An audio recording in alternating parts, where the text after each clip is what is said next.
Good afternoon, it's Dan Lyus here. I'm the Vosca Rep on the Better Care Bristol Transformation Board. I'm the Director of Development for We Care and Repair. So this is the update on the most recent Better Care Bristol Transformation Board meeting. It occurred, let me just remember, on the 16th of May, and it'll probably be a quick update.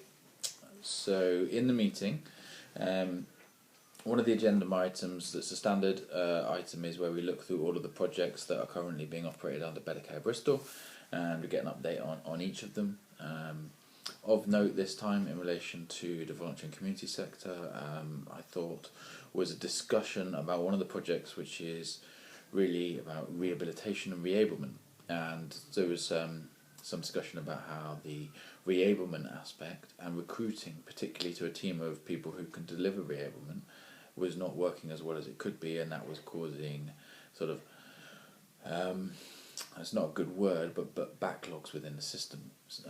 So we'll go into quite a deep discussion about that, and what became apparent is that money that's been allocated through the fund previously to support reablement hasn't been able to be spent because recruitment hasn't been easy, and so one of the things I flagged, and it's kind of something that I've mentioned a few times now, and it's starting to be heard, I think, is that maybe the voluntary and community sector, the independent sector, the private domiciliary home care providers may have a solution there around offering reablement or being able to offer reablement rather than everybody needing to be employed directly by the council or by the NHS. So we'll see whether those sorts of comments and that sort of reminder that our sector can really help starts to have an effect.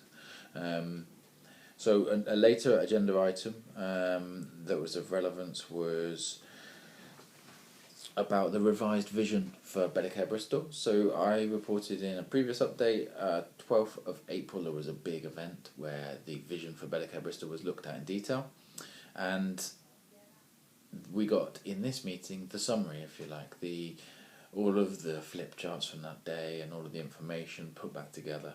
And really what it showed is that the future vision or the way of operating for Better Care Bristol will possibly, it's not confirmed yet, there's a few more hurdles to go, focus around localities and quite heavily. Now, obviously, how big are the locality is a significant question, but likely, obviously, to be sub-areas of Bristol, and integration to be looked at in those, so the integration of health and social care, the services at the community level, at the GP level, at practice level, if you like, all how can they operate a lot more specifically and together across the same patch, because at the moment we have different, I'm learning, different GP practices that have clustered around certain geographies, which is different to what Bristol Community Health have clustered around, which is different to what the local authority, the areas they operate in. So the movement and more emphasis on localities may well see that being re-looked at and trying to create common areas where everybody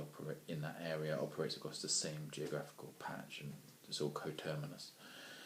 There's a big emphasis on public health and self-care in what's likely to be the future vision for Better Care Bristol.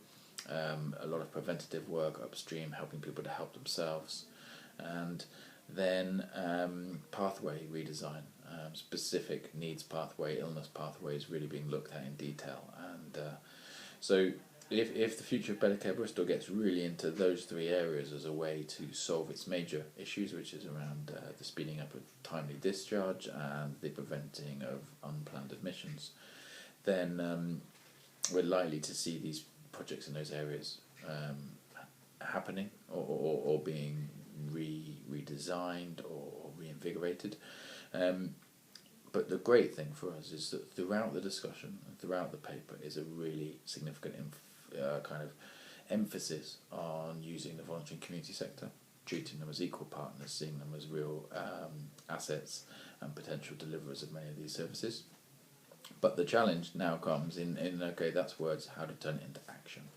More on that next time, hopefully, because some of the discussions outside of the meeting really starting to infer that we can start as a sector now to come together and start providing solutions into Better Care Bristol, so I'm going to work with Vosca to try and move that forward in the coming months. The one of the other aspects around the future vision was, what's our feedback? So everybody in the room gave us some feedback on the document, and basically I think the feedback is saying that, okay, they're good thoughts, but how to turn it into both a compelling vision and a detailed plan of action. So hopefully we'll see more on that next time, because that needs to be worked on.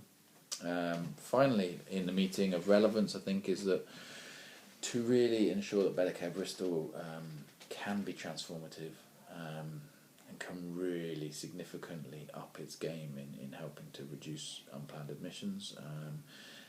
The meetings themselves are going to be looked at. How do we make a bigger focus on ideas, transformation? So they'll probably create a slightly different arrangement to the meetings, which will be really helpful actually, because there's a lot of data that gets crunched in those meetings, but actually some of the wealth of the ideas and the creativity of the people in the room isn't being used. So I'm really looking forward to seeing how that improves in the coming weeks. Okay, so quick update. Hope it was useful, and take care.